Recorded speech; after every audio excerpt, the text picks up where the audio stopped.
Good morning, students. Last class we had discussed about banker and customer relationship. Under that we have completed primary relationship and secondary relationship. In today's class, let us understand about a special relationship of a banker and customer. Under that we'll be discussing about obligation to honor customers' check and obligation to maintain customer secrecy of account. So two concepts let us discuss in today's class. So first and the foremost, let us understand what do you mean by obligation. Obligation is nothing but it is a course of action that someone is required to take to serve customer. Means some or the other person should be there to solve customer issue in the account, whether it may be through cash, DD or check. So obligations ಅಂದರೆ ಕನ್ನಡದಲ್ಲಿ ನಾವು ಕಟ್ಟುಪಾಡು ಅಂತ ಕರಿತೀವಿ, ನಿರ್ಬಂಧಗಳು ಅಂತ ಕರಿತೀವಿ, ಅಥವಾ ಬಾಧ್ಯತೆಗಳು, ನಿಮಗೆ ಕೊಟ್ಟಿರುವಂತಹ ಬಾಧ್ಯತೆ. ಸೊ ಹಾಗಾಗಿ ನಾವು ಕಸ್ಟಮರ್ ಹತ್ರ ಚೆಕ್ ತೊಗೊಳ್ಳೋದಕ್ಕಿಂತ ಮುಂಚೆ ಯಾವ್ಯಾವ ರೀತಿ ಮುಂಜಾಗ್ರತೆಗಳು ತಗೋಬೇಕು ಅನ್ನೋದನ್ನು according to negotiable instrument act ಪ್ರಕಾರವಾಗಿ ನಮಗೆ RBI ರೂಲ್ಸ್ ರೆಗ್ಯುಲೇಷನ್ಸ್ ಪ್ರಕಾರವಾಗಿ ಹೇಳಿದ್ದಾರೆ. ಆ ರೂಲ್ಸ್ ರೆಗ್ಯುಲೇಷನ್ಸ್ ಫಾಲೋ ಮಾಡ್ಕೊಂಡು ಹೋದಾಗ ಅದೇ ಬಾಧ್ಯತೆ ಅಂತ ಕರೆಯುವಂಥದ್ದು. ಆ ರೂಲ್ಸ್ ರೆಗ್ಯುಲೇಷನ್ಸ್ ಫಾಲೋ ಮಾಡ್ಕೊಂಡು ಹೋದಾಗ ನಮಗೆ ಯಾವುದೇ ರೀತಿಯಾದಂತಹ ತೊಂದರೆಗಳು ಬರೋದಿಲ್ಲ ಕಸ್ಟಮರ್ ಕಡೆಯಿಂದ ಅಂತ ಇಲ್ಲಿ ನಾವು ಓದೋದು. ಸೊ ಇಲ್ಲಿ ಕಸ್ಟಮರ್ ಕಡೆಯಿಂದ ನಾವು ಚೆಕ್ಸ್ ಡೆಪಾಸಿಟ್ ಮಾಡೋಕ್ಕಿಂತ ಮುಂಚೆ ಯಾವ್ಯಾವ ರೀತಿ ಮುಂಜಾಗ್ರತೆಗಳು ತೊಗೊಳ್ಬೇಕು ಅಂತ ಹೇಳಿ ನಾವಿಲ್ಲಿ ಕಲಿತೀವಿ. ಸೊ ಅದಕ್ಕಿಂತ ಮುಂಚೆ let us understand the obligation to honor customers check, the definition. So according to section 31 of the Negotiable Instrument Act 1881 states that the drawee of a check having sufficient funds of the drawer in his hand properly applicable to the payment of such check must pay the check when duly required to do so, and in default of such payment must compensate the drawer for any loss of damages caused by such default. ಅಂದರೆ negotiable instrument act ಪ್ರಕಾರವಾಗಿ ಇಲ್ಲಿ customer ಅಕೌಂಟಲ್ಲಿ ದುಡ್ಡು ಇದ್ದಾಗ ಯಾವುದಾದ್ರೂ check ಬಂದು ಕ್ಲಿಯರೆನ್ಸ್ಗೆ ಅಂತ ಹೇಳಿ ಬಂದಾಗ ನಾವು ಅದನ್ನು ಹಾಗೆ ಇಟ್ಕೊಳ್ಳೋಂಗಿಲ್ಲ. ಸೊ ಚೆಕ್ ಕೊಟ್ಟು ಅವರು ಒಬ್ಬರಿಗೆ ಇನ್ಸ್ಟ್ರಕ್ಷನ್ಸ್ ಕೊಡ್ತಾಯಿದ್ದಾರೆ, ನಾನು ಚೆಕ್ ಇಶ್ಯೂ ಮಾಡ್ತಾಯಿದ್ದೀನಿ, ನೀವು ಕೊಟ್ಟಿರುವಂಥ ಚೆಕ್ ಇಶ್ಯೂ ಮಾಡ್ತಾಯಿದ್ದೀನಿ, ಸೊ ಹಾಗಾಗಿ ಇದನ್ನು ಪೇಮೆಂಟ್ ಮಾಡಿ ಅಂತ. ಸೊ ನಾನು ಒಬ್ಬರಿಗೆ ಚೆಕ್ ಬರೆದು ಕೊಟ್ಟಾಗ ಅವ್ರ ಬ್ಯಾಂಕಿಗೆ ತೊಗೊಂಡೋಗಿ ಹಾಕ್ಕೊಂಡಾಗ ನಮ್ಮ ಬ್ಯಾಂಕ್ ಅವರು ಕ್ಲಿಯರಿಂಗ್ಗೆ ಅಂತ ಹೇಳಿ ಅವ್ರ ಬ್ಯಾಂಕ್ ಅವ್ರು ಬಂದು ಕ್ಲಿಯರಿಂಗ್ಗೆ ಅಂತ ಹೇಳಿ ಕೇಳಿದಾಗ ನಮ್ಮ ಜವಾಬ್ದಾರಿ ಏನು, according to rules and regulations ನಮ್ಮ ಕಸ್ಟಮರ್ ಅಕೌಂಟಲ್ಲಿರುವಂತಹ ಫಂಡ್ಸ್ನ ರಿಲೀಸ್ ಮಾಡುವಂಥದ್ದು. ಇನ್ ಕೇಸ್ ಏನಾದರೂ ಚೆಕ್ಕಲ್ಲಿ ಪ್ರಾಬ್ಲಮ್ ಇದ್ದಾಗ ಮಾತ್ರ ಅದನ್ನು ನಾವು ತಡೆಗಟ್ಟಬೇಕು, ಅಥವಾ ಥರ್ಡ್ ಪಾರ್ಟಿ ಯಾರಾದರೂ ಬಂದಾಗ ಮಾತ್ರ ಅದನ್ನು ತಡೆಗಟ್ಟಬೇಕು. ಸೊ ಹಾಗಾಗಿ ಇದನ್ನೆಲ್ಲ ನಾವು ಆಬ್ಲಿಗೇಷನ್ಸ್ ಅಂತ ಕರಿತೀವಿ. ಅಕಸ್ಮಾತ್ ಏನಾದರೂ ಅಮೌಂಟ್ ಫಂಡ್ ಇದ್ದು ಅವ್ರ ಕಡೆಯಿಂದನೂ ಏನೂ ಪ್ರಾಬ್ಲಮ್ ಇಲ್ಲದೆ ಚೆಕ್ ಪಾಸ್ ಆಗಿಲ್ಲ ಅಂತ ಹೇಳಿ ಸಂದರ್ಭಗಳು ಬಂದಾಗ ನಾವೇ ಆ ಒಂದು ಚೆಕ್ ಅಮೌಂಟ್ಗೆ 4% ಇಂಟ್ರೆಸ್ಟ್ ಆಗಿ ಕಸ್ಟಮರ್ಗೆ ಕೊಡಬೇಕು. ಚೆಕ್ಕಿಂದು ಕ್ಲಿಯರೆನ್ಸ್ ಸ್ಟಾಟ್ ಬಂದು 2 ದಿವಸಗಳು. ಸೊ ಈ 2 ವರ್ಕಿಂಗ್ ಡೇಸಲ್ಲಿ ಚೆಕ್ಕು ಕ್ಲಿಯರ್ ಆಗಲಿಲ್ಲ ಅಂತ ಹೇಳಿದ್ರೆ 4% of interest has to be paid to the customer account by default. So ಇದನ್ನು ನಾವು obligation to honour customers cheque ಅಂತೇಳಿ ಕರಿತೇವೆ. So thus the banker is bound to honour his customers cheque provided. So ಯಾವ್ಯಾವ ಸಂದರ್ಭಗಳಲ್ಲಿ ಈ ರೀತಿಯಾದಂತಹ ಒಂದು ಸನ್ನಿವೇಶಗಳು ಬರುತ್ತೆ ಅಂತ ಹೇಳಿ ನಾವು ತಿಳ್ಕೊಳ್ಳೋಣ. ಸೊ ಅದರಲ್ಲಿ sufficient funds are available to honor check. Available funds are applicable to check provided. Banker is given reasonable time to collect check through clearance. Check is presented at the branch where the account is opened.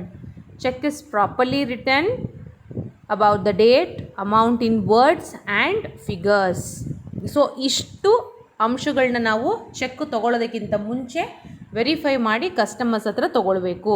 Means check issue ಮಾಡ್ತಾ ಇದ್ದಾರೆ, check ಬಂದಿದೆ ಒಂದು ಕ್ಲಿಯರಿಂಗ್ಗೆ ಅಂತ ಹೇಳಿ ಬಂದಿದೆ ಅಂತ ಹೇಗ sufficient funds ಆ ಒಂದು ಅಕೌಂಟಲ್ಲಿ ಇದೆಯಾ ಇಲ್ಲ ಚೆಕ್ ಮಾಡ್ಕೋಬೇಕು. ಅವೈಲಬಲ್ ಇದೆಯಾ, ಕ್ಲಿಯರ್ಡ್ ಫಂಡ್ಸು ಅನ್ಕ್ಲಿಯರ್ಡ್ ಫಂಡ್ಸ್ ಅಂತ 2 ಥರ ಇರುತ್ತೆ. ಸೊ ಮತ್ತು ಬ್ಯಾಂಕಿಂಗ್ ವರ್ಕಿಂಗ್ ಟೈಮಿಂಗ್ಸಲ್ಲಿ ಬಂದಿದ್ದಾರಾ, ಮತ್ತು ಚೆಕ್ಕಿಂದು ರೂಲ್ಸು ರೆಗ್ಯುಲೇಷನ್ಸ್ ಇರುತ್ತೆ. ಹಿಂದಿನ ಪುರಾತನ ಕಾಲದ ಚೆಕ್ಕೆಲ್ಲ ತೊಗೊಂಡು ಬಂದು ಕ್ಲಿಯರೆನ್ಸ್ ಮಾಡಿ ಅಂತ ಹೇಳಿ ಹೇಳಿಕ್ಕೆ ಬರಲ್ಲ. ಸೊ ಅವರು ಇಶ್ಯೂ ಮಾಡಿರುವಂತಹ ಒಂದು ಪ್ರಾಪರ್ ರೂಲ್ಸು ರೆಗ್ಯುಲೇಷನ್ಸ್ ಬದ್ಧವಾಗಿರುವಂತಹ ಪ್ರಾಪರ್ ಚೆಕ್ಕನ್ನು ತೊಗೊಂಡು ಬಂದು ಕ್ಲಿಯರೆನ್ಸ್ಗೆ ಅಂತ ಹೇಳಿ ಕೊಡಬೇಕು. ಚೆಕ್ ಕ್ಲಿಯರೆನ್ಸ್ ಟೈಮಿಂಗ್ ಏನು ಅಂತಂದರೆ ಮುಂಜಾನೆ 9 ಗಂಟೆಗೆ ಒಂದು ಕ್ಲಿಯರಿಂಗ್ ಆಗುತ್ತೆ, 11 ಗಂಟೆಗೆ ಇನ್ನೊಂದು ಕ್ಲಿಯರಿಂಗ್ ಆಗುತ್ತೆ. ಸೊ ಈ ಕ್ಲಿಯರೆನ್ಸ್ ಟೈಮಲ್ಲಿ ಅಥವಾ ಇದಕ್ಕಿಂತ ಮುಂಚೆ ಚೆಕ್ ಡೆಪಾಸಿಟ್ ಮಾಡಿದ್ರೆ ಆ ಸಮಯವನ್ನು ನಾವು ಲೆಕ್ಕಾಚಾರವಾಗಿ ತೊಗೊಳ್ಬೇಕಾಗುತ್ತೆ. ದಟ್ ಈಸ್ 2 ವರ್ಕಿಂಗ್ ಡೇಸ್ ಅಂತ. ನಂತರ ಚೆಕ್ಕು ತೊಗೊಳ್ಳುವಾಗ ಕಸ್ಟಮರ್ ಕಡೆಯಿಂದ ಅದು ಕರೆಕ್ಟಾಗಿ ಬರೆದಿದೆಯಾ ಇಲ್ವಾ, ಕ್ರಾಸ್ ಚೆಕ್ಕಾ ಓಪನ್ ಚೆಕ್ಕಾ, ಡೇಟ್ ಮೆನ್ಷನ್ ಮಾಡಿದಾರಾ, ಡೇಟು ಪಿ ಡಿ ಸಿ ಅಂದರೆ ಪೋಸ್ಟ್ ಡೇಟೆಡ್ ಚೆಕ್ಕಾ ಅಥವಾ ಎಕ್ಸ್ಪೈರಿ ಆಗಿರುವಂತಹ ಚೆಕ್ಕಾ. ಮೀನ್ಸ್ ಎಕ್ಸ್ಪೈರಿ ಅಂತಂದರೆ 2019 2018 ಅಂತ ಹೇಳಿ ಚೆಕ್ಕೆಲ್ಲ ಡೇಟ್ ಇದ್ದು ಕೊಟ್ಟರೆ ಅದು ವ್ಯಾಲಿಡ್ ಇರೋದಿಲ್ಲ. ಯಾಕಂದರೆ ಚೆಕ್ ಮೇಲೆ ಡೇಟ್ ಬರೆದುಬಿಟ್ರೆ ಆ ಡೇಟಿಂದ 3 ತಿಂಗಳು ಮಾತ್ರ ಕಾಲಾವಕಾಶ ಇರುತ್ತೆ. ವರ್ಷಗಳುಗಟ್ಟಲೆ ಆ ಚೆಕ್ಕನ್ನು ಮನೇಲಿ ಇಟ್ಕೊಂಡು ಬಂದು ಆಮೇಲೆ ಕ್ಲಿಯರೆನ್ಸ್ಗೆ ಅಂತ ಹೇಳಿ ಕೊಟ್ಟಾಗ ಅದು ಕ್ಲಿಯರ್ ಆಗೋದಿಲ್ಲ. ಯಾಕಂದರೆ ಒಂದು ಚೆಕ್ಗೆ ಪ್ರಾಪರಾಗಿ ಟೈಮ್ ಇರೋದು ಬರೀ 90 ಡೇಸ್ ಮಾತ್ರ. ಆ ಒಂದು ಚೆಕ್ ಡೇಟ್ ಇಂದ ಕನ್ಸಿಡರ್ ಮಾಡ್ತಾರೆ. ಪುರಾತನ ಕಾಲದ ಚೆಕ್ಕೆ ಆಗಿರಬಹುದು, ಬಟ್ ಡೇಟ್ ಯಾವತ್ತು ಮೆನ್ಷನ್ ಮಾಡಿರ್ತೀರೋ ಆ ಡೇಟಿಂದ ಲೆಕ್ಕಾಚಾರ ತಗೊಳ್ತಾರೆ. ಆ ಡೇಟಿಂದ 3 ತಿಂಗಳ ಕಾಲಾವಕಾಶ ಮಾತ್ರ ಒಂದು ಚೆಕ್ಗೆ ಜೀವ ಇರುತ್ತೆ, ಆ ನಂತರ ಅದಕ್ಕೆ ಜೀವ ಇರೋದಿಲ್ಲ. ನಂತರ ಅಮೌಂಟು ವರ್ಡ್ಸ್ ಇನ್ ಫಿಗರ್ಸು ಕರೆಕ್ಟಾಗಿ ಬರೆದಿದ್ದಾರೆ, ವರ್ಡ್ಸಲ್ಲಿ ಕರೆಕ್ಟಾಗಿ ಬರೆದಿದ್ದಾರೆ. ಸೊ ಫಾರ್ ಎನ್ ಎಕ್ಸಾಂಪಲ್ 1000 ಅಂತಂದರೆ 1000 ಓನ್ಲಿ ಅಂತ ಬರೆದಿರಬೇಕು, ಅಕ್ಷರಗಳಲ್ಲಿ ಬರೆದಿರಬೇಕು. ಅದನ್ನು ಅಮೌಂಟ್ ಇನ್ ವರ್ಡ್ಸ್ ಅಂತ ಕರಿತೀವಿ. ನಂತರ ಫಿಗರ್ಸ್ ಅಂತಂದರೆ 3 ಶೂನ್ಯಗಳು ಹಾಕಿದ್ರೆ ಅದು 1000 ಅಂತ ಆಗುತ್ತೆ. So amount in words and figures Tally ಆಗ್ತಾ ಇದೆಯಾ ಇಲ್ಲ ಅಂತ ಹೇಳಿ ನಾವು ಚೆಕ್ ಮಾಡ್ಕೋಬೇಕು before collecting the check from the customer's hand. So next, let us understand duty to honor customer checks. As a banking means accepting of deposits, withdrawal by check, draft order or otherwise, the banker is duty to bound to honor checks issued by the customers on their accounts. ಬ್ಯಾಂಕರಿಂದು major ಕೆಲಸ ಏನು, customers cash ತೊಗೊಳಪ್ಪ deposit ಮಾಡಿಸ್ಕೊಂಡ್ರೆ ಮಾಡಿಸ್ಕೋಬೇಕು, D ತೊಗೊಂಬಂದಿದ್ದಾರೆ deposit ಮಾಡಿಸ್ಕೊಳಪ್ಪ ಅಂತ ಮಾಡಿಸ್ಕೋಬೇಕು, ಚೆಕ್ ತೊಗೊಂಬಂದಿದ್ದೀರಿ ಡೆಪಾಸಿಟ್ ಮಾಡಿಸ್ಕೊಳಪ್ಪ ಅಂದರೆ ಮಾಡಿಸ್ಕೋಬೇಕು, ಫಾರಿನ್ ಡಾಲರ್ ಕರೆನ್ಸಿ ಇದೆ ಮಾಡಿಸ್ಕೊಳಪ್ಪ ಅಂದರೆ ಮಾಡಿಸ್ಕೋಬೇಕು. ಯಾವುದಕ್ಕೂ ಇಲ್ಲ ಅಂತ ಹೇಳೋಕ್ಕೆ ಸಾಧ್ಯನೇ ಇಲ್ಲ. ಯಾರು ಬ್ಯಾಂಕರು, ಯಾರಿಗೆ, ಕಸ್ಟಮರ್ಗೆ. ಸೊ ಅವರ ಒಂದು ಡ್ಯೂಟೀಸ್ ಏನು, ಸೊ ಡ್ಯೂಟೀಸ್ ಏನು ಅಂತ ಈಗಷ್ಟೇ ನಾವು ಚೆಕ್ ಮಾಡಿದ್ವಲ್ಲ, ಇಲ್ಲಿ ಇನ್ನೂ ವಿವರವಾಗಿ ಇಲ್ಲಿ ಡ್ಯೂಟಿ ಟು ಹಾನರ್ ಚೆಕ್ ಅಂತ ಹೇಳಿ ನಿಮಗೆ 6 ಮಾರ್ಕ್ಸಿಗೆ ಬರುತ್ತೆ. ಸೊ ಈ ಪಾಯಿಂಟ್ಸ್ ಎಲ್ಲ ಬರಿಬೇಕಾಗುತ್ತೆ. So it is a duty of a bank to honour the cheques issued by the account holder if ಅಂತ ಬರೆದು ಈ ಪಾಯಿಂಟ್ಸ್ ಬರಿತಾ ಹೋಗಬೇಕು. ಅದರಲ್ಲಿ the cheque has been properly drawn and is in order in all respects, it is properly dated, amount in words and figures have been expressed properly. ಈಗಷ್ಟೇ discuss ಮಾಡಿದ್ವಿ ನಾವು, date ಇದೆಯಾ, amount in words and figures Tally ಆಗ್ತಾ ಇದೆಯಾ ಇಲ್ವಾ, so ಅದನ್ನು check ಮಾಡ್ಕೋಬೇಕು. Second point ಬಂದು ಚೆಕ್ಕು ಸ್ಟೇಲ್ ಆಗಿದೆಯಾ ಅಥವಾ PDC ಆಗಿದೆಯಾ ಅಥವಾ ಮ್ಯೂಟಿಲೇಟೆಡ್ ಆಗಿದೆಯಾ. ಸೊ ಮ್ಯೂಟಿಲೇಟೆಡ್ ಅಂತಂದರೆ 20 ಒಂದೇ ಚೆಕ್ಕಿನ ಪೇಪರ್ನ 20 ಫೋಲ್ಡ್ಗಳು ಮಾಡಿದರೆ ಅದು ಫೋಲ್ಡ್ ಮಾಡಿರುವಂತಹ ಗೆರೆಗಳು ಬಿದ್ದಿದ್ರೆ ಅದನ್ನು ಮ್ಯೂಟಿಲೇಟೆಡ್ ಅಂತ ಕರಿತೇವೆ. ಸೊ ಪೋಸ್ಟ್ ಡೇಟೆಡ್ ಅಂತಂದರೆ ಇವತ್ತಿನ ಡೇಟು, ಫಾರ್ ಆನ್ ಎಕ್ಸಾಂಪಲ್ ಜನವರಿ 1 2021 ಅಂತ ಇಟ್ಕೊಳ್ಳಿ. ಸೊ ಜನವರಿ 1 ಇನ್ನೂ ಬಂದೇ ಇಲ್ಲ. ಸೊ ನಾವು ಹೋಗಿ ಡಿಸೆಂಬರ್ 16ನೇ ತಾರೀಕೆ ಡೆಪಾಸಿಟ್ ಮಾಡ್ತಾಯಿದ್ದೀವಿ ಅಂತ ಅಂದ್ಕೊಳ್ಳಿ. ಸೊ ಆ ಜನವರಿ 1 ಡೇಟ್ ಬರೋದಕ್ಕಿಂತ ಮುಂಚೆ ನಾವು ಡೆಪಾಸಿಟ್ ಮಾಡೋಂಗಿಲ್ಲ. ಸೊ ಜನವರಿ 1 2021 ಬರೋ ತನಕ ನಾವು ಕಾಯಬೇಕು.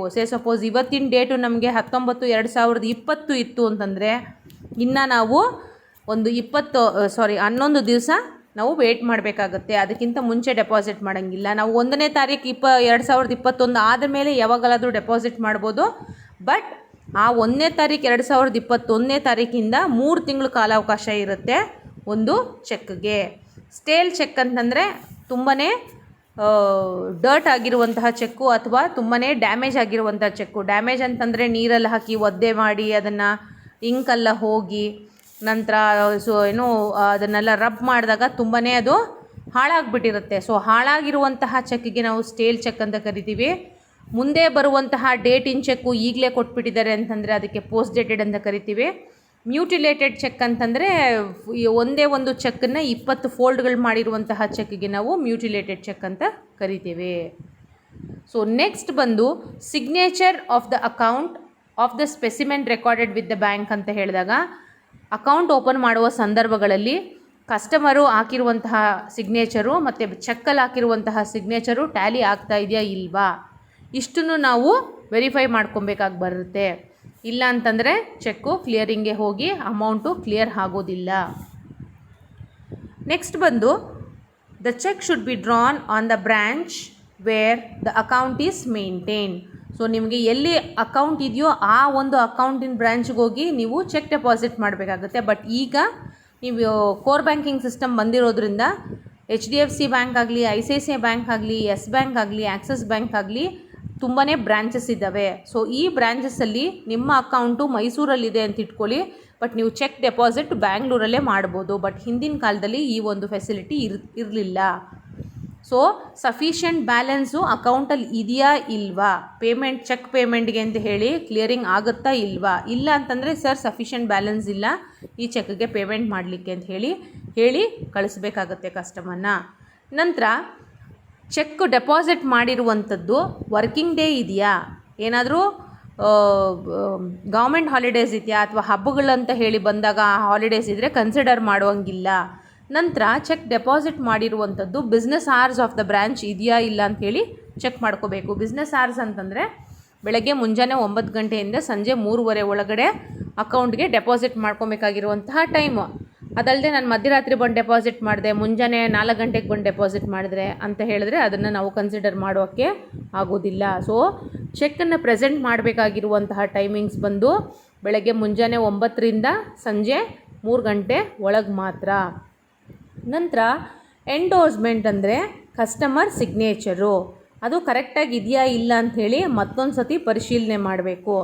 ಸೊ ನೀವು ಯಾವ ರೀತಿ ಅಲ್ಮೇರಾಗೆ ಲಾಕ್ ಆ್ಯಂಡ್ ಕೀ ಹಾಕ್ತಿರೋ ಅದೇ ರೀತಿ ಚೆಕ್ಗೆ ಲಾಕ್ ಆ್ಯಂಡ್ ಕೀ ಬಂದು ಸಿಗ್ನೇಚರ್ ಮ್ಯಾಚ್ ಆಗ್ತಾ ಇದ್ದರೆ ಮಾತ್ರ ನಾವು ಪೇಮೆಂಟ್ನ ರಿಲೀಸ್ ಮಾಡ್ತೀವಿ. ಸಿಗ್ನೇಚರ್ ಮ್ಯಾಚ್ ಅಪ್ ಆಗ್ತಾ ಇಲ್ಲ ಅಂದರೆ ಪೇಮೆಂಟ್ ರಿಲೀಸ್ ಮಾಡೋಕ್ಕೆ ನಮಗೆ ಅನುಮತಿ ಇಲ್ಲ ಅಂತ ಅರ್ಥ. ಸೊ ಇಲ್ಲಿಗೆ ನಾವು obligation of cheques, customers cheques ಅನ್ನೋ ಒಂದು ಅಂಶ ಮುಗೀತು. So next let us understand about obligation to maintain secrecy of accounts. So obligation to maintain secrecy of accounts ಅಂದರೆ ಆ್ಯಸ್ ಅ ಬ್ಯಾಂಕರ್, ಸಪೋಸ್ ಈಗ ನಾನು ಬ್ಯಾಂಕರ್ ಆಗಿದ್ದೀನಿ ಅಂತಂದರೆ ನನ್ನ ಒಂದು ಸೀಕ್ರೆಟ್ ಯಾವ ರೀತಿ ಇರಬೇಕು ಅಂತಂದರೆ means customer account. For an example ನೀವೇನಾದರೂ ಅಕೌಂಟ್ ಓಪನ್ ಮಾಡಿದ್ದೀರಾ ನಮ್ಮ ಬ್ಯಾಂಕಲ್ಲಿ, ಯೆಸ್ ಬ್ಯಾಂಕಲ್ಲಿ ಬಂದು ಅಕೌಂಟ್ ಓಪನ್ ಮಾಡಿದ್ದೀರಾ ಅಂತ ಇಟ್ಕೊಳ್ಳಿ. ಸೊ ಯೆಸ್ ಬ್ಯಾಂಕಲ್ಲಿ ಅಕೌಂಟ್ ಮೇಂಟೈನ್ ಮಾಡಾದ ನಂತರ ನಿಮ್ಮ ತಂದೆ ತಾಯಿಯೋ ಅಥವಾ ನಿಮ್ಮ ಯಜಮಾನರು ಅಥವಾ ನಿಮ್ಮ ವೈಫೋ ಅಥವಾ ನಿಮ್ಮ ಬ್ರದರೋ ಸಿಸ್ಟರೋ ಫ್ರೆಂಡ್ಸೋ ಯಾರೇ ಆಗಲಿ ಬಂದು ಇಂಥವರ ಒಬ್ಬ ಅಕೌಂಟ್ ಇದೆ, ಅಕೌಂಟ್ ನಂಬರ್ ಇದು, ಸೊ ಇದರಲ್ಲಿ ಬ್ಯಾಲೆನ್ಸ್ ಎಷ್ಟು ಅಂತ ಹೇಳಿದಾಗ ಆ್ಯಸ್ ಅ ಬ್ಯಾಂಕರ್ ಅದನ್ನು ನಾವು ಹೇಳಕ್ಕೆ ಹೋಗಬಾರ್ದು. That is maintenance of secrecy of customers account ಅಂತ ಇಲ್ಲಿ ನಾವು ಕರೆಯುವಂಥದ್ದು. ಸೊ ಇಲ್ಲಿ ಎಂಥವ್ರಿಗೆ ಹೇಳಬೇಕು ಎಂಥವ್ರಿಗೆ ಹೇಳಬಾರ್ದು ಅನ್ನೋದನ್ನು ನಾವಿಲ್ಲಿ ಕರಿತೀವಿ. So it is an implied terms of contract between the banker and customer. Means ಇದು ಬಂದು ಒಂದು ಮ್ಯೂಚುವಲ್ ಅಂಡರ್ಸ್ಟ್ಯಾಂಡಿಂಗು ಬ್ಯಾಂಕರ್ಗೆ ಮತ್ತು ಕಸ್ಟಮರ್ಗೆ. ಒಂದು ಡೆಬಿಟೇ ಆಗಿರ್ಬೋದು, ಕ್ರೆಡಿಟ್ ಬ್ಯಾಲೆನ್ಸೇ ಆಗಿರ್ಬೋದು, ಯಾವುದೇ ರೀತಿಯಾದಂತಹ ಟ್ರಾನ್ಸಾಕ್ಷನ್ನ ಮೂರನೇ ವ್ಯಕ್ತಿಗೆ, ಸ್ವಂತ ಕೋ ರಿಲೇಟಿವ್ ಇದ್ರೂ ಅದನ್ನು ಮೂರನೇ ವ್ಯಕ್ತಿಗೆ ನಾವು ಹೇಳುವಂಗಿಲ್ಲ. So that is called as obligation to maintain secrecy of accounts ಅಂತ ನಾವು ಇಲ್ಲಿ ಓದೋವಂಥದ್ದು. ಸೊ ಇಲ್ಲಿ not only to regarding debit or a credit balance of the amount but also to all the transactions go through the account and do the securities in the account. This continues even the account is closed and extends after the customer death also. So ಈ secrecy maintain ಮಾಡಬೇಕಾಗಿರುವಂತಹ ಒಂದು ಅಂಶ customer ಬದುಕಿದ್ರು ಅಥವಾ customer account close ಮಾಡಿದ್ರು ಅಥವಾ customer death ಆದ್ರೂ ಬರೀ ನಾಮಿನಿಗೆ ಮಾತ್ರ ಈ ಒಂದು ಸೀಕ್ರೆಸಿ ಹೇಳಬೇಕಾಗಿರುವಂತಹ ಒಂದು ವ್ಯವಸ್ಥೆಗಳಿದ್ದಾವೆ. ನಾಮಿನಿ ಯಾರೂ ಇಲ್ಲ ಅಂತಂದರೆ ಹೈರಾರ್ಕಿ ಮುಖಾಂತರ ಸಪೋಸ್ ಈಗ ನನ್ನ ಅಕೌಂಟ್ ಇದೆ ಅಂತ ಇಟ್ಕೊಳ್ಳಿ, ನನ್ನ ಅಕೌಂಟ್ ಹೈರಾರ್ಕಿ ಮುಖಾಂತರ ನಮ್ಮ ಯಜಮಾನರಿಗೆ ಅಥವಾ ನಮ್ಮ ಮಕ್ಕಳಿಗೆ ಮಾತ್ರ ಅನುಮತಿ, ಇನ್ಯಾರಿಗೂ ಅದು ಅನುಮತಿ ಇಲ್ಲ. ಸೊ ಆ ಯಜಮಾನರು ಅಥವಾ ಮಕ್ಕಳು ಅನ್ನೋದಕ್ಕೆ ಇಂಡಿಮ್ನಿಟಿ ಮಾಡಿಸ್ಕೊಂಬರ್ಬೇಕು ಕೋರ್ಟಿನ ಕಡೆ, ನಂತರ ಅಫಿಡವಿಟ್ ಮಾಡಿಸ್ಕೊಂಬರ್ಬೇಕು ಕೋರ್ಟಿನ ಕಡೆ. ಅಂದರೆ ಇವರೇ ನಮ್ಮ ಹಸ್ಬೆಂಡು ಅಂತ ಹೇಳಲಿಕ್ಕೆ ಪ್ರೂಫು, ಇವರೇ ನಮ್ಮ ಮಗ ಅಂತ ಹೇಳಲಿಕ್ಕೆ ಅದು ಪ್ರೂಫು. ಅದನ್ನು ತೋರಿಸಿದ್ರೆ ಮಾತ್ರ ನನ್ನ ಅಕೌಂಟಲ್ಲಿ ಎಷ್ಟು ಬ್ಯಾಲೆನ್ಸ್ ಇದೆ, ಏನೇನು ವ್ಯವಹಾರ ಮಾಡಿದ್ದೀನಿ ಅಂತ ಹೇಳಿ ತಿಳಿಸ್ಕೊಡ್ಲಿಕ್ಕೆ ಸಾಧ್ಯ. ನೆಕ್ಸ್ಟ್ ಬಂದು circumstances the banker is justified in disclosure. So ಯಾವ್ಯಾವ ಸಂದರ್ಭಗಳಲ್ಲಿ ಡಿಸ್ಕ್ಲೋಸ್ ಮಾಡಬಹುದು ಮೀನ್ಸ್ ಈ ಸೀಕ್ರೆಸಿಯಲ್ಲಿ ನಾವು ನಾವು ಮಾತಾಡ್ತಾ ಇರೋದು ಸೀಕ್ರೆಸಿ ಬಗ್ಗೆ, maintenance of secrecy of accounts ಬಗ್ಗೆ ಮಾತಾಡ್ತಾ ಇದ್ದೀವಿ. ಸೊ ಇಲ್ಲಿ ಯಾವ್ಯಾವ ಸಂದರ್ಭಗಳಲ್ಲಿ ನಾವು ಅದನ್ನು ಎಕ್ಸ್ಪ್ರೆಸ್ ಮಾಡ್ಬೋದು, ಹೇಳಬಹುದು ಅನ್ನೋದನ್ನು ನಾವಿಲ್ಲಿ ಓದ್ತೀವಿ. So when there is an express consent of the customer, a banker is justified in disclosing the state of his customers account to a third party when there is an express consent of the customer. For instances, when the customer has given the name of his banker to a third party for the purpose of trade reference, in such case, as a referee, the banker can answer all trade enquiries made by the third party about the customer. Suppose ಯಾವ ರೀತಿ ನಾವು secrecy ಹೇಳಬೇಕಾಗಿರೋಂಥ ಪರಿಸ್ಥಿತಿ ಬರುತ್ತೆ ಅಂದರೆ statement ಒಂದೇ. So ಈಗೇನಾದರೂ ನನ್ನ ಅಕೌಂಟಿಂದು statement ಬೇಕು ಅಂತ ಹೇಳಿ ನಾನು ನಮ್ಮ ಸ್ಟೂಡೆಂಟು ಅಥವಾ ನಮ್ಮ ಫ್ರೆಂಡು ಅಥವಾ ನಮ್ಮ ಕಲೀಗ್ಗೆ ನಾನು ಹೇಳಿ ಹೋಗಪ್ಪ ಅಲ್ಲಿ ಕೆಳಗಡೆ ಬ್ಯಾಂಕ್ ಇದೆ, ಬ್ಯಾಂಕಲ್ಲಿ ನಮಗೆ ಸ್ಟೇಟ್ಮೆಂಟ್ ರೆಡಿಯಾಗಿ ಇಟ್ಟಿರ್ತಾರೆ, ಅದನ್ನು ತೊಗೊಂಡು ಬಾಪ್ಪ ಅಂತ ಹೇಳಬೇಕಾದ್ರೆ ನಾವು ಒಂದು ಆಥರೈಸೇಷನ್ ಲೆಟ್ರನ್ನ ಕಳಿಸ್ಬೇಕಾಗುತ್ತೆ. ಮೀನ್ಸ್ ನನ್ನ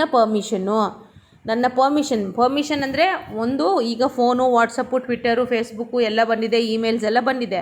ಬಟ್ ಆಡಿಟ್ಗೋಸ್ಕರ ರೆಕಾರ್ಡಿಂಗ್ ಮೀನ್ಸ್ ಆಡಿಟ್ ಬಂದಾಗ ಇದನ್ನು ಅವ್ರ ಕೈಯಲ್ಲಿ ಕೊಟ್ಟಿದ್ದೀವಿ ಅಂತ ಹೇಳಿ ರೆಕಾರ್ಡ್ ಮಾಡ್ಕೊಳ್ಳೋದಕ್ಕೋಸ್ಕರ ಒಂದು ಆಥರೈಸೇಷನ್ ಲೆಟರ್ ಕೇಳ್ತಾರೆ ಬ್ಯಾಂಕರ್ಸು. ಆಥರೈಸೇಷನ್ ಲೆಟರ್ ಅಂದರೆ ಟು ದ ಬ್ರಾಂಚ್ ಮ್ಯಾನೇಜರ್ ಅಂತ ಹೇಳಿ, ನನ್ನ ಅಕೌಂಟಿಂದು ಸ್ಟೇಟ್ಮೆಂಟು 1ನೇ ತಾರೀಕಿಂದ ಇಂಥ ತಾರೀಕುವರೆಗೂ ದಯವಿಟ್ಟು ಕೊಡಿ, ಇಂಥವ್ರನ್ನ ಕಳಿಸ್ಕೊಡ್ತಾ ಇದ್ದೀನಿ, ನನ್ನ ಫ್ರೆಂಡ್ ಆಗಿರುವಂಥವ್ರು, ನನ್ನ ಕಲೀಗ್ ಆಗಿರುವಂಥವ್ರು ಅಥವಾ ನನ್ನ ಮಗನಾಗಿರುವಂಥವ್ರು, ಏನಾದರೂ ರಿಲೇಷನ್ಶಿಪ್ ಇರಲಿ, ಇಂಥವ್ರನ್ನ ಕಳಿಸಿ ಕೊಡ್ತಾ ಇದ್ದೀನಿ, ದಯವಿಟ್ಟು ಅವ್ರ ಕೈಯಲ್ಲಿ ಹ್ಯಾಂಡ್ ಓವರ್ ಮಾಡಿ ಅಂತ ಹೇಳಿ ಕಸ್ಟಮರೇ ಆ ಒಂದು ಲೆಟರ್ನ, ಆಥರೈಸೇಷನ್ ಲೆಟರ್ನ ತಂದು ಕೊಟ್ಟಾಗ ಮಾತ್ರ ಒಂದು ಕಸ್ಟಮರಿಂದು ಸೀಕ್ರೆಸಿ ಅವರಿಗೆ ಗೊತ್ತಾಗುತ್ತೆ. ಇಲ್ಲಾಂದರೆ ಅಲ್ಲಿ ತನಕ ಅಕೌಂಟಲ್ಲಿ ಎಷ್ಟು ಬ್ಯಾಲೆನ್ಸ್ ಇದೆ, ಏನೇನು ಟ್ರಾನ್ಸಾಕ್ಷನ್ ಇದೆ ಅಂತ ಹೇಳಿ ಬ್ಯಾಂಕರು ಯಾವುದೇ ಸಂದರ್ಭಗಳಲ್ಲಿ ಅದನ್ನು ಬಿಟ್ಕೊಡೋಕ್ಕೆ ಸಾಧ್ಯ ಇಲ್ಲ. ಅರ್ಥ ಆಯ್ತಾ ಮಕ್ಕಳ? ನೆಕ್ಸ್ಟ್ ಬಂದು when customer is compiled by the loss of the country. ಅಕಸ್ಮಾತ್ ಏನಾದರೂ ಕಸ್ಟಮರು ಇನ್ಕಮ್ ಟ್ಯಾಕ್ಸ್ ಕಟ್ಟಿಲ್ಲ ಅಥವಾ ಏನಾದರೂ ಚೆಕ್ಕೆಲ್ಲ ಕೊಟ್ಬಿಟ್ಟು ಅದೇನಾದರೂ ಚೆಕ್ ಬೌನ್ಸ್ ಕೇಸಸ್ ಏನಾದರೂ ಆಗಿದ್ದರೆ ಅಥವಾ ಎಕ್ಸ್ಚೇಂಜ್ ಕಂಟ್ರೋಲ್ ಆ್ಯಕ್ಟ್ ಪ್ರಕಾರವಾಗಿ ಏನಾದರೂ ಎಕ್ಸ್ಚೇಂಜ್ ಕಂಟ್ರೋಲ್ ಅಥಾರಿಟೀಸ್ ಪರವಾಗಿ ಏನಾದರೂ ಕಮಿಷನ್ ಕೊಟ್ಟಿಲ್ಲ, ಏನಾದರೂ ವರ್ಷಕ್ಕೆ $2.5 ಮಾತ್ರ ಕನ್ವರ್ಷನ್ ಮಾಡೋಕ್ಕೆ ಸಾಧ್ಯ, ಅವಕ್ಕಿಂತ ಏನಾದರೂ ಜಾಸ್ತಿ ಮಾಡಿದರೆ ಅವ್ರಿಗೆ ನಾವು ಟ್ಯಾಕ್ಸ್ ಕಟ್ಟಬೇಕಾಗುತ್ತೆ, ಗೌರ್ಮೆಂಟ್ ಆಫ್ ಇಂಡಿಯಾಗೆ ಪೇಮೆಂಟ್ ಕಟ್ಟಬೇಕಾಗುತ್ತೆ. ಸೊ ಇವನ್ನೆಲ್ಲ ಮಾಡದೇ ಇದ್ದಾಗ ಮಾತ್ರ ನಿಮ್ಮ ಒಂದು ಅಕೌಂಟಿಂದ ಪ್ರೈವಸಿ, ಸೀಕ್ರೆಸಿ ಎಲ್ಲ ನಾವು ಅವರಿಗೆ ಹೇಳಬೇಕಾಗಿ ಬರುತ್ತೆ. Because it is an evidence. ಅರ್ಥ ಆಯ್ತಾ? ಇಲ್ಲಿ ಅಂಥ ಇನ್ಸ್ಟೆನ್ಸಸ್ ಯಾವುದು ಅಂತ ಹೇಳಿ ನಾವು ಚೆಕ್ ಮಾಡ್ಕೊಳ್ಳೋಣ. That is under the bankers book of evidence act of 1891, banker can disclose the state of a customer's account to a court. Means ಕೋರ್ಟಲ್ಲಿ ಏನಾದರೂ ಕೇಸ್ ಆಗಿದ್ದರೆ, ಕೋರ್ಟಲ್ಲಿ ಏನಾದರೂ ಕೋರ್ಟಿಂದ ಗೌರ್ಮೆಂಟ್ ಕಡೆಯಿಂದ ಏನಾದರೂ ಲೆಟರ್ಸ್ ಬಂದು ಅವರ ಒಂದು ಸ್ಟೇಟ್ಮೆಂಟ್ ಕೊಡಿ, ಅವರ ಬಗ್ಗೆ ನಮಗೆ ಮಾಹಿತಿ ಕೊಡಿ ಅಂತ ಹೇಳಿದ್ರೆ, according to evidence act of 1891 ಪ್ರಕಾರವಾಗಿ ಅವ್ರಿಗೆ ನಾವು ಎಲ್ಲ ಕೂಲಂಕುಷವಾಗಿ ಹೇಳಬೇಕಾಗುತ್ತೆ. ಇಲ್ಲಿ ಸೀಕ್ರೆಸಿ ಮೇಂಟೈನ್ ಮಾಡ್ತೀನಿ ಅಂದರೆ ಆಗಲ್ಲ, because government is involved. So Second point, that is under section 285 of Income Tax Act of 1961, every banker is required to furnish to the income tax authorities the names, the address and the amount of interest paid to depositors who get more than 10,000 rupees as a interest during any accounting year. ಅಂದರೆ ಏನಾದರೂ F D book ಮಾಡಿದ್ದೀರಿ ಅಂತ ಇಟ್ಕೊಳ್ಳಿ, ಒಂದು 3 lakh 4 lakh F D book ಮಾಡಿದ್ದೀರಾ, F D rate of interest ಎಷ್ಟು, ಒಂದು 8% ಅಂತ ಇಟ್ಕೊಳ್ಳಿ. ಸೊ ಒಂದು ವರ್ಷಕ್ಕೆ 8% ಬಡ್ಡಿ ಒಂದು 2 ಲಕ್ಷ ಅಂತ ಇಟ್ಕೊಳ್ಳಿ. ಆಗ ನಿಮಗೆ ಮೋರ್ ದೆನ್ 10,000 ಮೇಲೆ ಕ್ರಾಸ್ ಆಗಿಬಿಡುತ್ತೆ ಎಫ್ ಡಿ ಇಂಟ್ರೆಸ್ಟು. ಸೊ ಇಂಥ ಸಂದರ್ಭಗಳಲ್ಲಿ ನೀವು government of India, that is income tax department ಅವ್ರಿಗೆ ಪ್ರತಿ ವರ್ಷ ಥ್ರೂ ಪ್ಯಾನ್ ನಂಬರ್ ಪ್ರಕಾರವಾಗಿ ನೇಮ್ಸು ಮತ್ತು ನಿಮ್ಮ ಅಡ್ರೆಸ್ಸು ಮತ್ತು ಅಕೌಂಟಲ್ಲಿ ಎಷ್ಟು ಫಂಡ್ ಇದೆ, ಅದಕ್ಕೆ ಬಡ್ಡಿ ಎಷ್ಟು ಕೊಟ್ಟಿದ್ದೀರಾ, ಇವರಿಗೆ ನಾನು ಟ್ಯಾಕ್ಸ್ ಪೇಯಬಲ್ ಮಾಡೋಂಗೆ ನಾನು ಏನಾದರೂ ಫಾರ್ಮ್ 15G ಅಥವಾ ಹೆಚ್ಚು ಕೊಟ್ಟಿದ್ದಾರಾ ಇಲ್ಲ ಅಂತ ಹೇಳಿ ನಾವು ಎಲ್ಲ ವರ್ಷದಿಂದ ವರ್ಷಕ್ಕೆ ಪ್ರತಿ ವರ್ಷ ನಾವು ಡೀಟೇಲ್ ಆಫ್ ಅಕೌಂಟ್ಸು ಕೊಡಬೇಕಾಗಿ ಬರುತ್ತೆ. ನೆಕ್ಸ್ಟ್ ಬಂದು, as I have told you, under exchange control act 1947 ಪ್ರಕಾರವಾಗಿ a banker can give a clear information relating to a customer's account to the exchange control authorities. FEMA declaration ಪ್ರಕಾರವಾಗಿ ಒಬ್ಬ ವ್ಯಕ್ತಿ 1 ವರ್ಷಕ್ಕೆ 2.5 lakh $US currency ಮಾತ್ರ transfer ಮಾಡಲಿಕ್ಕೆ ಸಾಧ್ಯ ಅಥವಾ conversion ಮಾಡಲಿಕ್ಕೆ ಸಾಧ್ಯ. ಅದಕ್ಕೆ ಮೇಲೆ ಏನಾದರೂ ಮಾಡಿದ್ರೆ ಗೌರ್ಮೆಂಟ್ ಆಫ್ ಇಂಡಿಯಾಗೆ ಏನಾದರೂ ಗೊತ್ತಾಯಿತು ಅಂತಂದರೆ they will have to means customer who have done this of more than 2.5 lakh have to pay the penalty to the government of India. So ಈ ರೀತಿ ಬಂದಾಗ ಒಂದು ಕಸ್ಟಮರ್ ಸೀಕ್ರೆಸಿ ಅನ್ನೋದು ಮೇಂಟೈನ್ ಆಗೋದಿಲ್ಲ. ಸೊ ಆಗ ಡಿಸ್ಕ್ಲೋಸ್ ಮಾಡಬೇಕಾಗಿರುವಂತಹ ಸಂದರ್ಭಗಳು ಬರುತ್ತೆ. So next, under criminal procedure code a banker can disclose the state of customers account to the police officials for the purpose of investigation. Means ನಾನು ಆಗಲೇ ಹೇಳಿದಾಗೆ ಗೌರ್ಮೆಂಟ್ ಎಲ್ಲೆಲ್ಲಿ ಇನ್ವಾಲ್ವ್ ಆಗಿರುತ್ತೋ ಆ ಕಡೆಯಿಂದ, ಆ ಡಿಪಾರ್ಟ್ಮೆಂಟ್ಸ್ ಕಡೆಯಿಂದ ಲಕ್ಸುರಿ ಟ್ಯಾಕ್ಸ್ ಆಗಿರ್ಬೋದು, ಇನ್ಕಮ್ ಟ್ಯಾಕ್ಸ್ ಆಗಿರ್ಬೋದು, ಅಥವಾ ಕೋರ್ಟ್ ಆಗಿರ್ಬೋದು, ಪೊಲೀಸ್ ಆಫೀಸರ್ ಆಗಿರ್ಬೋದು, ಅಥವಾ ಬೇರೆ ಬ್ಯಾಂಕಿನವರ ಏನಾದರೂ ಸಾಲ ಕೊಟ್ಟು ಅವ್ರು ಕೊಟ್ಟಿಲ್ಲ, ಚೆಕ್ ಬೌನ್ಸ್ ಆಗಿದೆ ಅಂತ ಹೇಳಿದ್ರೆ ಆ ಡಿಪಾರ್ಟ್ಮೆಂಟ್ ಆಗಿರಬಹುದು, ಅಥವಾ RBI ಆಗಿರ್ಬೋದು, ಅಥವಾ ಗಿಫ್ಟ್ ಟ್ಯಾಕ್ಸ್ ಇನ್ಫಾರ್ಮೇಷನ್ ಪ್ರಕಾರವಾಗಿ ಏನಾದರೂ ಜಾಸ್ತಿ ಗಿಫ್ಟ್ ಒಬ್ರಿಗೆ ಕೊಟ್ಟಿದ್ದಾರೆ ಅಂತ ಹೇಳಕ್ಕೆ ಬಂದಾಗ ಯಾವುದೇ ಗೌರ್ಮೆಂಟ್ ಎಂಟಿಟಿ ಇನ್ವಾಲ್ವ್ ಆಗಿರುವಂತಹ ಸಂದರ್ಭಗಳು ಬಂದರೆ ನಾವು ಸೀಕ್ರೆಸಿ ಮೇಂಟೈನ್ ಮಾಡೋಕ್ಕಾಗೋದಿಲ್ಲ. ಸೊ ಅಂಥದ್ರಲ್ಲಿ ಇವೆಲ್ಲ ಬರುತ್ತೆ. So under the companies act 1956 ಪ್ರಕಾರವಾಗಿ ಸೆಂಟ್ರಲ್ ಗೌರ್ಮೆಂಟ್ ಕಡೆಯಿಂದ ಏನಾದರೂ ಜಾಸ್ತಿ ನಾವು ಅಕೌಂಟಿಗೆ ಡೆಪಾಸಿಟ್ ಮಾಡಿದ್ದೀವಿ ಅಥವಾ ಅವ್ರಿಗೆ ಗೌರ್ಮೆಂಟ್ ಆಫ್ ಇಂಡಿಯಾಗೆ ಅವರು ಟ್ಯಾಕ್ಸ್ ಪೇಮೆಂಟ್ ಮಾಡಿಲ್ಲ, ಇವ್ರ ಅಕೌಂಟ್ನ ಸೀಸ್ ಮಾಡಿ ಅಂತಂದರೆ ನಾವು ಸೀಸ್ ಮಾಡಬೇಕಾಗುತ್ತೆ. ಆಗ ಸೀಸ್ ಮಾಡೋ ಸಂದರ್ಭಗಳಲ್ಲಿ ಕಸ್ಟಮರ್ಸ್ಗೆ ನಾವು ಇನ್ಫಾರ್ಮೇಷನ್ ಕೊಡೋ ಹಾಗಿಲ್ಲ. ದೋ ಕಸ್ಟಮರ್ ಬಂದು ನಮ್ಮ ಅಕೌಂಟ್ ಓಪನ್ ಮಾಡಿದ್ರೂ since government is involved here, we cannot give any type of information to the customers before the account is been seized. So next is under the customs act a banker can give information to a custom authorities. Means custom luxury tax ಏನಾದರೂ ಕಟ್ಟಿಲ್ಲ, ಅಥವಾ BBMP tax ಕಟ್ಟಿಲ್ಲ, ಅಥವಾ individual tax, firm tax, company tax, ಇಂಥ ಟ್ಯಾಕ್ಸ್ಗಳೆಲ್ಲ ಕಟ್ಟಿಲ್ಲ ಅಂತಂದಾಗ ಈ ಯಾವುದೇ ರೀತಿ ಗೌರ್ಮೆಂಟ್ ಅಥಾರಿಟೀಸ್ ಬಂದಾಗ ನಾವು ಅಕೌಂಟ್ನ ಸೀಸ್ ಮಾಡಿ ಒಂದು ಅಕೌಂಟಿಂದು ಇನ್ಫಾರ್ಮೇಷನ್ನು, ಅಕೌಂಟ್ ಹೋಲ್ಡರ್ ಬಗ್ಗೆ ಇನ್ಫಾರ್ಮೇಷನ್ನು ಗೌರ್ಮೆಂಟ್ಸ್ಗೆ ಕೊಡಬೇಕಾಗಿ ಬರುತ್ತೆ. ಇಂಥ ಸಂದರ್ಭಗಳಲ್ಲಿ ಪ್ರೈವಸಿ ಅಂತ ಹೇಳಿ ಮೇಂಟೈನ್ ಮಾಡಲಿಕ್ಕೆ ಬರೋದಿಲ್ಲ. ಸೊ ನೆಕ್ಸ್ಟ್ ಕಮ್ಸ್ ಯುವರ್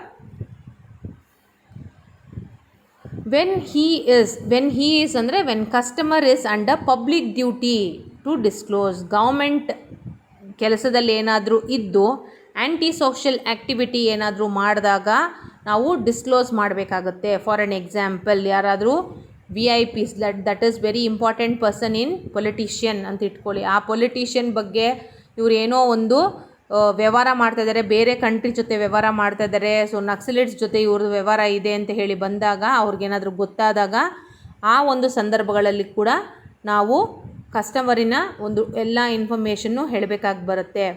ಇಲ್ಲಿ ನಾವು ತಿಳ್ಕೊಳ್ಳೋಣ. For instances, if a banker comes to know from his customers bank account that his customer is engaged in trading with any enemy country during war or is engaged in anti-social activity, he can disclose the state of the customer's account to the government in the interest of the state. Means ನಮ್ಮ ಒಂದು ದೇಶಕ್ಕೆ ಇನ್ನೊಂದು ದೇಶ ಆಗ್ತಾ ಇಲ್ಲ ಅಂತ ಸಂದರ್ಭಗಳು ಬಂದಾಗ ಆ ಒಂದು ದೇಶದಿಂದ ನಿಮ್ಮ ಅಕೌಂಟಿಗೆ ಅಥವಾ ನಿಮ್ಮ ಅಕೌಂಟಿಂದ ಆ ದೇಶದಲ್ಲಿರುವಂತಹ ವ್ಯಕ್ತಿ ಅಕೌಂಟ್ಗೆ ಏನಾದರೂ ಹಣದ ವ್ಯವಹಾರ ಟ್ರಾನ್ಸಾಕ್ಷನ್ ನಡೀತಾ ಇದೆ ಅಂತ ಹೇಳಿ ಗೌರ್ಮೆಂಟ್ಗೆ ಗೊತ್ತಾಯಿತು ಅಂತಂದರೆ ಇನ್ಸ್ಟೆಂಟಾಗಿ ಅಕೌಂಟ್ನ ಕ್ಲೋಸ್ ಮಾಡಿ ಇನ್ಸ್ಟೆಂಟ್ ಅಕೌಂಟ್ನಲ್ಲಿ ಯಾವುದೇ ರೀತಿಯಾದಂಥ ಫಂಡು ಕಸ್ಟಮರ್ಸ್ಗೆ ವಿತ್ಡ್ರಾ ಆಗದೇ ಇರೋ ಹಾಗೆ ಒಂದು ಬ್ರೇಕ್ ಹಾಕ್ತಾರೆ. ಸೊ ಆ ಬ್ರೇಕ್ ಹಾಕಾದ್ಮೇಲೆ ಅದಕ್ಕೆಲ್ಲ ಆನ್ಸರ್ಸ್ ಕೊಟ್ಟಾದಮೇಲೆ ಆ ಅಕೌಂಟಲ್ಲಿರೋ ಫಂಡ್ಸನ್ನು ತೊಗೊಳಕ್ಕೆ ಸಾಧ್ಯ. ಅಲ್ಲಿ ತನಕ ಅವ್ರು ಕಸ್ಟಮರ್ ಆಗಲಿ ಅಥವಾ ಕಸ್ಟಮರ್ ಫ್ಯಾಮಿಲಿ ಮೆಂಬರ್ ಆಗಲಿ ನಾಮಿನಿ ಆಗಲಿ ಯಾರೇ ಆಗಲಿ ಬಂದು ಅಕೌಂಟಲ್ಲಿರುವಂತಹ ಫಂಡ್ಸ್ನ ವಿತ್ಡ್ರಾ ಮಾಡಲಿಕ್ಕೆ ಅವಕಾಶ ಇಲ್ಲ ಮಕ್ಕಳ. ಸೊ ಲಾಸ್ಟ್ ಪಾಯಿಂಟ್ ಬಂದು ಫಾರ್ ಎನ್ ಎಕ್ಸಾಂಪಲ್ ಏನಾದರೂ ಕಸ್ಟಮರ್ ಅವರ ಒಂದು ಓನ್ ಇಂಟ್ರೆಸ್ಟಿಂದ ಏನಾದರೂ ಡಿಸ್ಕ್ಲೋಸ್ ಮಾಡಿ ಅಂತ ಹೇಳಕ್ಕೆ ಬಂದಾಗ ಮಾತ್ರ ಲಾಯರ್ಸ್ಗೆ ಡಿಸ್ಕ್ಲೋಸ್ ಮಾಡ್ಬೋದು, ಆಡಿಟರ್ಸ್ಗೆ ಡಿಸ್ಕ್ಲೋಸ್ ಮಾಡಬಹುದು, ಸ್ಟೇಟ್ಮೆಂಟ್ ಕೊಡ್ಬೋದು ಅಥವಾ ಅಕೌಂಟಿಂಗ್ ಇನ್ಫಾರ್ಮೇಷನ್ ಕೊಡ್ಬೋದು. For instances when a banker takes a legal action against the customer for the realisation of the amount due he is permitted to disclose the state of the customer's account to his lawyer in the court etc. For the auditor also, auditorಗೆ disclose ಮಾಡ್ಬೋದು ಯಾಕಂದರೆ I T file ಮಾಡೋದ್ರಿಂದ. ಲಾಯರ್ಸ್ಗೆ disclose ಮಾಡ್ಬೋದು because ಏನಾದರೂ case ಏನಾದರೂ file ಆಗಿದರೆ ಅವರಿಗೆ ಡಿಸ್ಕ್ಲೋಸ್ ಮಾಡಬೇಕು, ಇಲ್ಲಾಂದರೆ ನಿಮ್ಮ ಪರವಾಗಿ ವಾದ ಮಾಡಲಿಕ್ಕೆ ಲಾಯರ್ ಕೈಯಲ್ಲಿ ಆಗೋದಿಲ್ಲ. ಸೊ ಹಾಗಾಗಿ ಅವ್ರಿಗೆ ಡಿಸ್ಕ್ಲೋಸ್ ಮಾಡಬೇಕಾಗುತ್ತೆ. ಆಡಿಟರ್ಸ್ಗೆ ಡಿಸ್ಕ್ಲೋಸ್ ಮಾಡಬೇಕಾಗುತ್ತೆ ಯಾಕಂದರೆ ನೀವೇನಾದರೂ ಡಾಕ್ಟರ್ ಅಥವಾ ಇಂಜಿನಿಯರ್ ಆಗಿದ್ದರೆ ನಿಮಗೆ ಆಡಿಟ್ ಫೈಲ್ ಮಾಡಲಿಕ್ಕೆ ಬರದೇ ಇದ್ದ ಸಂದರ್ಭಗಳಲ್ಲಿ ಆಡಿಟರ್ಸ್ನ ನೇಮಕಾತಿ ಮಾಡಿಕೊಂಡು ಅವ್ರ ಮುಖಾಂತರ ನೀವು ನಿಮ್ಮ ಒಂದು ಐ ಟಿ ಫೈಲ್ ಅಪ್ ಮಾಡಲಿಕ್ಕೆ ಅವರಿಗೆ ಡಿಸ್ಕ್ಲೋಸ್ ಮಾಡ್ಬೋದು. The last point, when an enquiry is received from a fellow banker, ಅಕಸ್ಮಾತ್ ಏನಾದರೂ ಚೆಕ್ ಬೌನ್ಸ್ ಏನಾದರೂ ಆದಾಗ ಬೇರೆ ಬ್ಯಾಂಕಿನವ್ರು ಬಂದು ಈ ಒಂದು ಮೀನ್ಸ್ ನೀವೇನಾದರೂ ಚೆಕ್ ಇಶ್ಯೂ ಮಾಡಿದರೆ ನಿಮ್ಮ ಬ್ಯಾಂಕಿನವ್ರ ಹತ್ರ ಬಂದು ಏನಾದರೂ ಸ್ವಲ್ಪ ಡಿಸ್ಕಷನ್ ಮಾಡಬೇಕು, ಅಕಸ್ಮಾತಾಗಿ ಬಂದು ಅವು ಫಂಡು ನಿಮ್ಮ ಅಕೌಂಟಲ್ಲಿ ಬಿದ್ದಿದೆ, ನಿಮ್ಮ ಅಕೌಂಟ್ ಅವ್ರ ಫಂಡಲ್ಲಿ ಬಿದ್ದಿದೆ ಅಂತೇಳಿ ಆನ್ಲೈನ್ ಟ್ರಾನ್ಸಾಕ್ಷನ್ಸಲ್ಲಿ ಏನಾದರೂ ಪ್ರಾಬ್ಲಮ್ಸ್ ಏನಾದರೂ ಆಗಿದ್ದು ಥರ್ಡ್ ಪಾರ್ಟಿಯವ್ರು ಏನಾದರೂ ಕಂಪ್ಲೇಂಟ್ ಏನಾದರೂ ಕೊಟ್ಟಿದ್ದರೆ ಆ ಒಂದು ಇನ್ವೆಸ್ಟಿಗೇಷನ್ನು ಬ್ಯಾಂಕರ್ ಟು ಬ್ಯಾಂಕರ್ ಕೊಡಬಹುದು. ಫಾರ್ ಆನ್ ಎಕ್ಸಾಂಪಲ್ ನಿಮ್ಮ ಬ್ಯಾಂಕು ಎಸ್ ಬ್ಯಾಂಕಲ್ಲಿದೆ ಅಂತ ಇಟ್ಕೊಳ್ಳಿ ಅಕೌಂಟು, ಬೇರೆ ಒಂದು customer account I C I C ಐದಲ್ಲಿದೆ ಅಂತ ಇಟ್ಕೊಳ್ಳಿ. ಸೊ I C I C I banker means ಅಲ್ಲಿರುವಂತಹ ಎಂಪ್ಲಾಯಿ ಎಸ್ ಬ್ಯಾಂಕಲ್ಲಿರುವಂತಹ ಎಂಪ್ಲಾಯಿಗೆ ರೂಲ್ಸ್ ರೆಗ್ಯುಲೇಷನ್ಸ್ ಬದ್ಧವಾಗಿ ಸರ್ಕ್ಯುಲರ್ಸ್ ಎಲ್ಲ ತೊಗೊಂಡು ಬಂದು ಏನಾಗಿದೆ ಕೂಲಂಕುಷವಾಗಿ ಚರ್ಚೆ ಮಾಡಾದ ನಂತರ ಅಲ್ಲಿ ಬ್ಯಾಂಕರ್ ಟು ಬ್ಯಾಂಕರ್ ಬೇಕಾದರೆ ಕಸ್ಟಮರ ಒಂದು ಅಕೌಂಟಿನ ಇನ್ಫಾರ್ಮೇಷನ್ನ ರಿಲೀವ್ ಮಾಡ್ಬೋದು. ಸೊ ಇವೆಲ್ಲ over all point comes under the obligation of bankers justifying the customer secrecy ಅಂತ ಕರಿತೀವಿ. This is obligation to maintain secrecy of accounts under the special relationship. So ಇಲ್ಲಿಗೆ ಇವತ್ತು ಮುಗಿಸೋಣ. Next tomorrow's class let us discuss about rights of customer or rights of banker. Thank you students.